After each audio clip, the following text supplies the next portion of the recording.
Hello my dear friend, welcome to my YouTube channel Lakshya shooters. मैं लक्ष्य त्रिपाठी आप सभी का अपने यूट्यूब परिवार में स्वागत करता हूं। स्टूडेंट, आज हम लोग का जो टॉपिक है यूपीपी यानी कि उत्तर प्रदेश पुलिस सेवा और बिहार पुलिस सेवा, साथ ही साथ में एसएससी के सभी कोर्स के लिए जीके जीएस का ये बैच चलाया जा रहा है। स्टूडेंट, आपको एक और चीज़ बता दूँ, आप किसी भी कंपटीशन का एग्जाम देते हो, अगर उसमें जीके जीएस का पोर्शन है और आपको लगता है कि बहुत भारी हम लोग का पोर्शन है, तो आप हमारे इससे कंटेंट को कंप्लीट कर दो। मैं आपसे वादा करता हूं कि आपको किसी भी तरीके का कोई भी किसी भी तरह की प्रॉब्लम का सामना नहीं करना पड़ेगा। ठीक है, तो आज हम लोग स्टार्ट करेंगे पॉलिटिकल साइंस का। जो हमारा ये कर सकते हैं कि हमने अनुच्छेद पढ़ रहे थे, अनुसूचियाँ पढ़ रहे थे, उस अनुसूचियों को हम लोग आगे बढ़ाएंगे। उसको बढ़ाने से पहले हम लोग दो लाइन प्यारी सी बातों को देख लेते हैं। मुसीबत से निखरती है शक्तियाँ यारो, मुसीबत से निखरती है शक्तियाँ यारो, जो चट्टानों से ना मुझे वो झरना किस काम का। और इसी के साथ हम लोग क्या करेंगे, आज का जो टॉपिक हमारा है उस टॉपिक को हम लोग शुरू करते हैं। स्टूडेंट, आपको या फिर भैया लोग, आप लोग को पता होगा कि हमने जो अनुच्छेद था, हमने पहले ही अनुच्छेद का दिया। आपको वेरी बहुत बार मैं आपको सॉरी बोल रहा हूँ। अनुच्छेद नहीं बल्कि हम लोगों को यहाँ पे क्या पढ़ना है, अनुसूचियाँ पढ़ना है। क्या पढ़ना है दोस्त?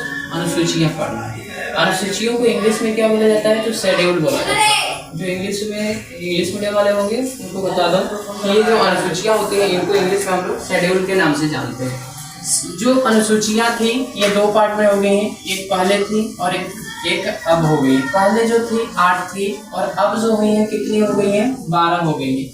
यहाँ तक मैंने चर्चा कर दिया था। इसमें एक और चीज का चर्चा किया था जो कि हमने बताया था आपको, संघ व क्षेत्र की चर्चा। संघ व क्षेत्र की चर्चा, देखिए ये हमारा क्या था, ये हमारा नंबर 1 था, इसमें मैंने चर्चा किया था। इसको भी मैं बता देता हूँ। संघ व क्षेत्र की जो चर्चा है स्टूडेंट, संघ व क्षेत्र का मतलब क्या होता है? ये जो संघ है, संघ एक देश के लिए होता है बाबू, जहाँ पे अब एक चीज ये भी तो सवाल आ सकता है कि जो संघ है, क्या उसमें संघ जो होता है उसके लिए क्या कई प्रकार के होते हैं? तो बाबू होता है, कई प्रकार के संघ होते हैं, संघ अलग अलग होते हैं। तो ये जरूरी नहीं कि संघ में मतलब कह सकते हैं कि एक फेडरलिस्ट भी कह सकते हैं, एक यूनियन भी तो संघ कहलाता है। अगर मैं आपको बताऊं, जैसे मान लो सपोज दैट यहाँ पे मैंने लिख दिया 1 मिनट, यहाँ पे मैं लिख दूं यूनियन, या फिर एक लिख दूं मैं फेडरलिज्म। अच्छा, एक चीज बताओ, इन दोनों में अंतर क्या है? मैं कहूंगा कि भैया यूनियन का मतलब भी संघ होता है और फेडरलिज्म का भी मतलब होता है संघ। अगर मैं एक हिंदी वर्ड का इस्तेमाल करूं कि एक हिंदी में भी होता है संघ। अब एक चीज बताओ, तुम लोग तो कंफ्यूजन हो गए कि भैया तीनों में अंतर क्या है? तीनों तो संघ संघ बोलती है, अंतर क्या है? अंतर होता है बाबू, एक संघ का मतलब होता है, जैसे मान लो मैंने कहा कि बाबू यूनियन का मतलब होता है जिसमें कि राज्य और मतलब कह लीजिए कई राज्य, कई यूनियन टेरिटोरी एक साथ घटित रहते हैं। अब आपसे सवाल ये भी मैं उठा सकता हूँ कि बाबू एक चीज बताओ, भारत कैसा यूनियन है, भारत कैसा संघ है? तो आप बताना भारत कैसा है? यूनियन वाला संघ है। ठीक है, तो इसकी चर्चा मैंने पहले से कर दिया था। आज जो हम लोग पढ़ेंगे दूसरे से पढ़ेंगे। अब देखो यहाँ पे मैं लिखता हूँ कि 2 नंबर में क्या होता है, मतलब 2 नंबर हमारा क्या होता है। आप लोग ध्यान से देखना, मतलब अगर राइटिंग में प्रॉब्लम होगी तो कोशिश करना आप लोग इसको सुधारो। हम भी कोशिश करेंगे कि हम लोग सुधारें, और हमारी एक ही आपसे रिक्वेस्ट रहेगी कि आप लोग हमें ज्यादा से ज्यादा सपोर्ट करें, ताकि हम लोग जल्दी से जल्दी अपना स्टूडियो सेटअप करें और अच्छा से अच्छा आप लोगों को कंटेंट देने की कोशिश करें। क्योंकि वो कहा जाता है ना कि कितना भी हमारे पास ज्ञान रहे, लेकिन हम लोग उसको बांट नहीं सकते जब तक हमारे पास ज्ञान हो, प्रौद्योगिकी न हो। यानी हमारे पास अगर टेक्नोलॉजी नहीं रहेगा, जैसे अगर मेरे पास ज्ञान हो, मैं आपको संतुष्ट कर सकता हूँ पढ़ाकर, लेकिन फिर भी हमारे पास हो कह सकते हैं स्टूडियो नहीं है, तो हम लोग कहाँ से अच्छा लिख पाते हैं? नहीं लिख पाते हैं, वही प्रॉब्लम हो जाती है। फिर दूसरा देखिए, वेतन संवैधानिक पदाधिकारी, जो दूसरा नंबर हमारा आता है, इसमें क्या आता है? तो वेतन संवैधानिक पदाधिकारी आते हैं, संवैधानिक पदाधिकारी। अब देखो बाबू, वेतन संवैधानिक पदाधिकारी का मतलब क्या होता है? तो वैसे कोई वेतन की बात हो रही है, मतलब वैसे वैसे पदाधिकारियों की वेतन की बात हो रही है जिसमें कि कह सकते हैं कि जो शपथ ग्रहण करता है। अब एक चीज आपको, जैसे कि जितने भी लोग होंगे, एक चीज ध्यान देना, जब तक आप किसी चीज का शपथ नहीं लोगे, इतना याद रखना, जिस भी चीज का, किसी भी चीज की मैं बात कर दिया, पुलिस का हो, एसपी हो, डीएम हो, डीजीपी हो, किसी भी पद की हो, जब तक आप तुम शपथ नहीं लोगे तब तक आपका पेंशन नहीं मिलता है, मतलब सॉरी, वो पेमेंट नहीं मिलता है। तो उसी को मैंने कहा यहाँ पे कि जो वेतन होता है संवैधानिक पदाधिकारियों का वो कब होता है, जबकि आप शपथ लेते हो, और वही इसमें चर्चा की गई है। यानी कि जो हमारा नंबर 2 है उसमें वेतन संवैधानिक पदाधिकारियों की चर्चा की गई है। ठीक है, मुझे आशा है आप लोग को समझ में आ रहा होगा। अब तो इससे भी बेटर पढ़ाने की कोशिश करूंगा। हमने कहा ना कि अभी हमारे पास उतना रिसोर्स नहीं है कि हम लोग आपको अच्छे से अच्छे दे सके। हम लोग कोशिश करते हैं कि इसी पे अच्छा से अच्छा दे सके। आप लोग हम लोग को अगर सपोर्ट करते हैं तो हम आपसे वादा करते हैं कि मैं इधर उधर कुछ भी यूज नहीं करूंगा, बल्कि आपके सपोर्ट को मैं और भी आगे बढ़ाऊंगा और हम लोग अच्छे से अच्छे कंटेंट देने की कोशिश करेंगे। ठीक है, अब आता है हमारा तीसरा नंबर।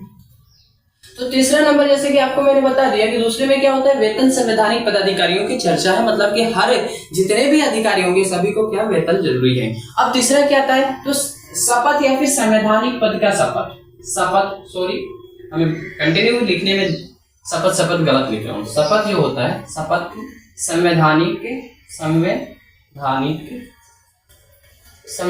यानी कि जो शपथ होगा संवैधानिक क्या है, पद की, लेकिन इसमें राष्ट्रपति नहीं आते हैं। शपथ संवैधानिक पद की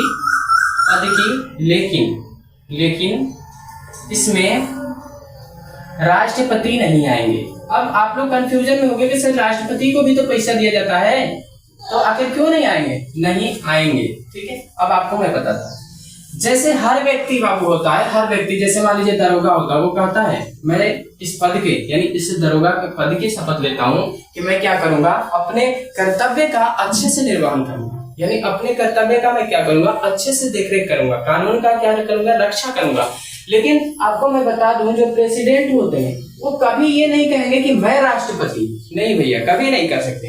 ये कहेंगे मैं दरोगा, मैं पुलिस, मैं आरक्षी। मतलब आप जिस पद पे हो उस पद की शपथ लेते हो, लेकिन ध्यान देना राष्ट्रपति अपने पद की शपथ कभी नहीं लेंगे। क्यों नहीं लेंगे? अगर भैया राजा ही शपथ लेने लगे तो फिर दिक्कत हो जाएगा ना। हमने कई बार बताया था आपको कि राष्ट्रपति वो ऐसा चीज है, ऐसे मतलब जैसे मान लीजिए अगर राष्ट्रपति है, यहाँ पे राष्ट्रपति के बारे में मैं थोड़ा 2 लाइन बात कर लेता हूँ। जैसे मान लीजिए राष्ट्रपति है, हमने आपको पहले से भी बता चुका था कि ये हो सकता है साधु बन जाए, वैराग्य इनके मन में उपट जाए और ये चले जाते हैं, तो क्या होगा, देश पे आक्रमण हो जाएगा। इसलिए मैंने कहा कि उनको उतना मतलब कर सकते हैं, इनको किसी भी तरीके का किसी भी तरीके का इनको मतलब अपने पद की शपथ नहीं लेनी रहती है। ठीक है, राजस्व। अब नंबर 4 आता है हमारा कि नंबर 4 में क्या होगा भैया, आप लोग कहेंगे तो नंबर 4 में जो होता है राज्यसभा की सीटों का बंटवारा होता है। राज्यसभा की जो सीटें होती हैं, राज्यसभा की जो सीटें हैं, सीटों का क्या होता है, बंटवारा होता है। बंटवारा, कंफ्यूजन हो गया भैया, बंटवारा क्या है? सीटों का बंटवारा का मतलब होता है बाबू कि कितना % किसको दिया जाएगा। नहीं होता है जैसे कि SC को कितना दिया जाएगा, ST को कितना दिया जाएगा, UT को कितना दिया जाएगा, ऐसे जो होता है ना, ये हमारी सीटें होती है। सपोज जैसे मान लीजिए ये सीट हो गई, तो ऐसे सब सीटों के क्या होंगे, हम लोग बंटवारा करते हैं और वही बंटवारा हमारा किस में आता है, तो नंबर 4 में आता है। किस अनुच्छेद में आता है, नंबर 4 में आता है। और भी मैं आपसे कहता हूँ इन सभी को हम लोग देखेंगे कि ये किस धारा में आता है, किस सेक्शन में इसकी बात होती है, उसको भी मैं बताऊंगा। ऐसा बात नहीं है कि मैं नहीं बताऊंगा। 5 में आ जाऊं, नंबर 5 क्या है, तो नंबर 5 जो हमारा होता है भैया, इसमें होता है SC और ST की। SC और ST का मतलब समझते हैं। SC और ST का मतलब होता है, SC का मतलब होता है शेड्यूल्ड कास्ट और ST का मतलब होता है शेड्यूल्ड ट्राइब। ठीक है, तो इनका जो क्षेत्र होता है, इनका क्षेत्र की चर्चा किया गया है। अब देखिए इनके क्षेत्र की चर्चा पे आप लोग थोड़ा सोचेंगे कि सर ये क्या कहा, तो कुछ ऐसे बाबू क्षेत्र होते हैं जिनमें इनको क्या होता है, खास रिजर्वेशन मिला जाता है। 1 मिनट, इसको क्या मिला जाता है, रिजर्वेशन मिला जाता है। यानी रिजर्वेशन का हिंदी क्या होता है, आरक्षण मिला जाता है। आरक्षण मिला जाता है। अब कुछ लोग होंगे जो कि कहते हैं कि भैया आरक्षण खराब चीज है, आरक्षण हटा देना चाहिए। ठीक है, मैं उस पर भी कर देता हूँ, आरक्षण हटाओ या फिर ना हटाओ वो मेरा लेन देन नहीं है, लेकिन एक चीज मैं आपको समझाने के लिए इधर आता हूँ। जैसे मान लो मैंने रिजर्वेशन की बात किया, रिजर्वेशन जो होता है, रिजर्वेशन यानी हिंदी बोले तो आरक्षण। आरक्षण ये क्या चीज है, इस पे चर्चा करेंगे। आरक्षण में देखिए हम लोग कहते हैं कि हम ब्राह्मण है, हम राजपूत है, हम लोग ज्यादा नंबर लाकर होते हैं, अधिकारी बनते हैं। भैया आप लोग क्या है, जन्म से मतलब छोटे पर से क्या लगे हुए हैं कि छोटे पर से अगर आप सिर्फ शिक्षा आपको मतलब मेन आपका जो उद्देश्य है, मेन जो कम्प्लीमेंट किया जाता है वो आपको एजुकेशन के लाइन में ही दिया जाता है, इसलिए आप लोग ज्यादा होते हो। वही मैं कहूँ कि जो SC ST के लोग होते हैं, यानी जो SC बाई ST होते हैं, यानी कि जो शेड्यूल कास्ट होते हैं या फिर शेड्यूल ट्राइब के जो लोग होते हैं, उनके ऊपर क्या होता है कि वो लोग अच्छे से एजुकेशन ग्रांट नहीं कर पाते, मतलब अच्छा पढ़ाई नहीं कर पाता है, तो उसको भी रिजर्वेशन मिलना जरूरी है। मैं अब एक चीज बताता हूँ, इसमें ये नहीं कहूँगा कि रिजर्वेशन मत दो। रिजर्वेशन की चर्चा अगर मैं करता हूँ तो एक चीज मैं कहूँगा, सरकार से को ये करना चाहिए कि भैया मैं रिजर्वेशन को समाप्त कर देता हूँ, मैं किसी व्यक्ति को रिजर्वेशन दे दूंगा, चाहे आप किसी के भी लड़के हो, मतलब मैं कास्ट नहीं लेना चाहता हूँ, आप SC हो ST हो कोई भी हो, लेकिन मैं रिजर्वेशन नहीं दूंगा, बल्कि मैं क्या दूंगा कि रिजर्वेशन के तौर पे मैं आपको क्या दे देता हूँ, स्कॉलरशिप दे देता हूँ, स्कॉलरशिप दे देता हूँ, जिससे क्या करोगे आप लोग अच्छे से अच्छे कॉलेज में जाकर अच्छे से अच्छा पढ़ाई कर सको। क्यों मैंने ऐसा किया कि अगर मान लो सपोज देख बाबू मेरा 75% आया और IAS के एग्जाम से मैं छट गया, और किसी का 39% आया और वो IAS बन गया, अब दोनों में डिफरेंस नहीं हुआ, यहाँ भेदभाव नहीं हुआ, तो ऐसे में हालात खराब हो जाएंगे। इसके लिए मैंने कहा कि बाबू ऐसा नहीं करना चाहिए, बल्कि सरकार को क्या करना चाहिए कि रिजर्वेशन को हटा लो, लेकिन क्या करो कि उनकी जगह पर क्या कर दो, उनको पैसा दो, रुपया दो, ताकि अच्छे से अच्छे ये लोग पढ़ाई कर पाए, ताकि हमारी प्रतिस्पर्धा कर सके, मतलब हमारी बराबरी कर सके। एक और चीज बताता हूँ, कभी भी मतलब ये मत सोचना उन लोगों को भी नहीं, उनको भी दबाना नहीं चाहिए, उन्हें भी क्या करना चाहिए, ऊपर उठाना चाहिए। भाई अगला पीढ़ी है, अगला मतलब जनरेशन है, वो भी अच्छा होगा तभी हम लोग भी अच्छा हो सकते हैं। क्यों? अब यहाँ पे जैसे ये कर दिया, जैसे मान लो मैं कह दूं कि इस जैसे नीट का एग्जाम होता है, नीट में कोई 75% लाकर फेल हो गया और कोई 39% लाकर डॉक्टर बन गया, अब ये क्या खाक सर्जरी करेगा? अब ये तुम सोचो जरा, ये क्या खाक सर्जरी करेंगे जब 39% ला दिए? तो अब आगे चलते हैं।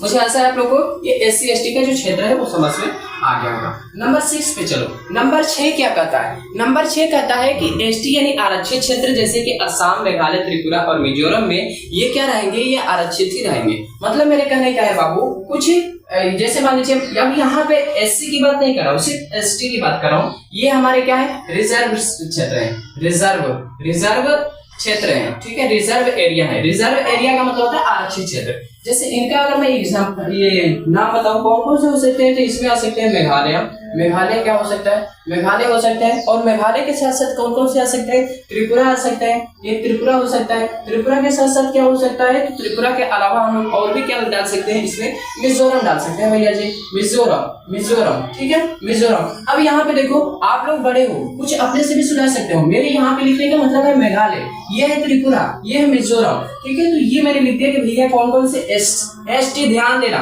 ऊपर SC ST लिखा हूं। SC ST का मतलब होता है ये दोनों क्षेत्रों में लागू रहेगा, लेकिन यहाँ पे किसी भी तरह का कोई SC के लिए प्रबंध नहीं किया जाएगा, बल्कि किसके लिए खास प्रबंध होगा, सिर्फ ST के लिए प्रबंध होगा, जिसको हम लोग शेड्यूल ट्राइब के नाम से जानते हैं। सिर्फ उन्हीं के लिए प्रबंध होगा और बाकी किसी व्यक्ति को प्रबंध नहीं किया जाएगा, ठीक है। नंबर 7 में आता है शक्ति का विभाजन। नंबर 7 क्या है भैया जी, तो नंबर 7 में हमारा क्या आता है, शक्ति का विभाजन। शक्ति का क्या है, विभाजन है। अब एक चीज मैं बताता हूँ, विभाजन ये क्यों होता है, शक्ति का विभाजन क्यों जरूरी है। कुछ लड़के होते हैं जो कि कहते हैं भैया इसका जरूरी क्यों है। अब ये इसमें 3 विषय हैं। जैसे शक्ति का अगर मैं बात करूँ तो इसमें कितने विषय आते हैं, इसमें जो है कितने विषय आते हैं, तो 3 विषय आते हैं। अब कहोगे सर ये 3 विषय क्या होता है, 3 विषय का मतलब होता है 3 सब्जेक्ट नहीं, 3 सेक्टर होते हैं। अब सेक्टर देखो क्या क्या होता है, सेक्टर में क्या बता सकते हो। जैसे मेरे कहने का मतलब है शक्ति का विभाजन। सबसे पहले तो देखो शक्ति क्या होता है, what do you mean by power and what do you mean by power sharing, यानी कि पावर शक्ति का बंटवारा होता क्या है। बाबू अगर मैं मान लो यहाँ पे मैं अकेला व्यक्ति हूँ, सपोज दैट ये मैं आपको एग्जांपल समझा रहा हूँ। जैसे मैं ये अकेला व्यक्ति हूँ और क्या करूँ मैंने कह दिया आपको कि अकेला मैं क्या करूंगा, आपके देश के ऊपर प्रशासन करूंगा, यानी कि मतलब राज्य करूंगा। अब जरा एक बात सोचना, यदि मैं अकेला राज्य करता हूँ, अकेला सोचता हूँ, तो मैं क्या करूंगा कि भैया आपको तहस-नहस कर सकता हूँ, अच्छा से अच्छा राजा भी घोषित हो सकता हूँ, लेकिन खराब से खराब दुराचारी राजा भी घोषित हो सकता हूँ। क्यों? क्योंकि भैया मैंने तो जान लिया कि हमारे बैग से कोई और तो तैयार नहीं हो रहा है, हमें कौन हटाने वाला है, हम तो एकदम मतलब महाराजा है भैया, एक बार हो गया, कौन बोलेगा, बब्बा करेगा तो मार के उड़ा देंगे। तो ऐसा अब हम लोग क्या करने लगे, खराब करने लगेंगे। तो भैया जो शक्ति का बंटवारा है 3 स्तरों पे हो गया। कौन कौन सा स्तर इसमें आ गया भैया, तो इसमें हमारा एक आ गया संघ सूची। कौन सा भैया, तो संघ सूची इसमें आ गया, जिसमें संघ सूची में कौन कौन आता है, तो संसद आती है। संघ सूची में कौन आएगा, संसद आएगी। ध्यान देना, कुछ तो इतने होते हैं महानुभाव, मतलब तैयारी वैसे कर रहे हो, वो लोग कहता क्या है, सांसद कहता है। अरे भैया सुनो, कई बार मैंने बताया था संसद किसे कहा जाता है? संसद। सुनो सवाल, संसद मैंने कहा, संसद का मतलब भैया होता है वो घरवा जमा के बैठता है वो लोग। सांसद जिसमें बैठता है उसको संसद बोला जाता है, और जो बैठता है इसमें, इस घर में जाकर जो बैठेगा उसको कहा जाता है सांसद। क्या कहा जाता है? सांसद। अब सुन लो ध्यान से, कुछ लड़के ऐसे होते हैं जैसे होता है ना जिला परिषद और जिला पार्षद होता है, जिला परिषद, और एक होते हैं जिला पार्षद।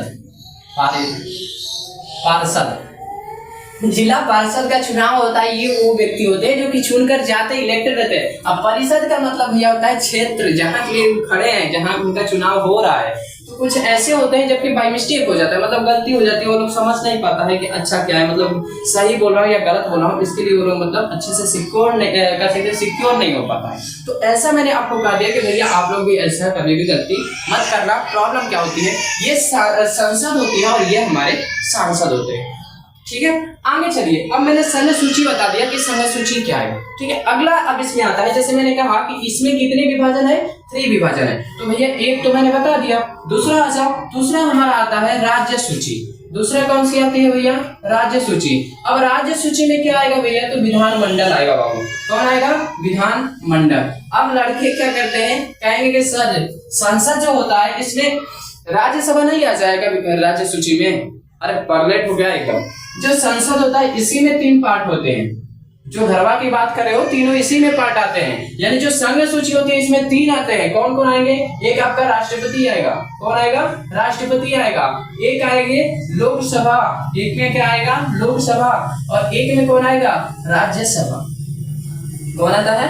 राज्यसभा। इसमें देखो राज्यसभा, राज्य सूची में विधानमंडल, विधान परिषद, ये दोनों आते हैं। विधान परिषद और एक गवर्नर मान लो, विधान परिषद एक आ जाता है, विधान परिषद एक ये आ जाते हैं, विधान परिषद हो जाता है, और एक कौन हो जाते हैं? गवर्नर, जिसे आप लोग हिंदी में राज्यपाल का नाम देते हो। क्या देते हो? राज्यपाल की नाम देते हो। ठीक है, यहाँ तक आया समझ में? तो मुझे आशा आप लोगों को समझ में आया। ठीक है, अब देखो कुछ ऐसे सूचियां होती हैं जो कि इन दोनों के देखरेख में होती हैं। जैसे मैं बात करूं, इधर ध्यान से देखना, मैं जहां लिख रहा हूँ। जैसे मान लो मैं बात कर दिया शिक्षा की। अब एक चीज जरा सोचो, इस पे तो ये भी है कि स्टेट भी पॉलिसी बनाएगी, स्टेट भी क्या करेगा? अपना कानून बनाएगा, जबकि जो सेंट्रल है वो भी अपना कानून बनाएगा। तो भाई सवाल तो ये उठता है कि कभी कभी तो ऐसा भी टाइम आ सकता है ना कि शिक्षा पे स्टेट भी अपना क्या कर दे? अपना कानून बना दे, और फिर सेंट्रल भी बना दे। तो भैया लागू किसका होगा? तो एक चीज मैं बता दूं आपको भोजपुरी हिसाब से कि लागू उसी का होता है जो कि पप्पा रहता है। आप कहीं बैठे हो और अगर कहीं बैठने के बावजूद मतलब अगर आपसे मतलब कुछ नहीं हो पाता है, जैसे आपने कोई कानून पास कराया, तो आपके ऊपर कानून किसका होगा लागू? आपके पापा का लागू होगा। मतलब मेरे कहने आपके घर के ऊपर किसका लागू होगा? आपके पिताजी का। ठीक यही कहने का मेरा मतलब है कि जैसे मैंने मान लीजिए ये शिक्षा हो गया, हमारा एजुकेशन हो गया। एजुकेशन पे अगर मैं बात करता हूँ तो जो स्टेट होता है यानी जो राज्य हमारा होता है, ये बेसिक एजुकेशन पे कोई पॉलिसी बनाया हो, लेकिन अगर सेंट्रल बनाकर भेज देता है तो लागू किसका होगा? और सेंट्रल पप्पा है तो पप्पा जी का लागू हो जाएगा। याद रखना, किसका लागू तुम करवाओगे? सेंट्रल का, यानी कि ये पिताजी का लागू करवाएंगे। ठीक है, आ जाओ आगे।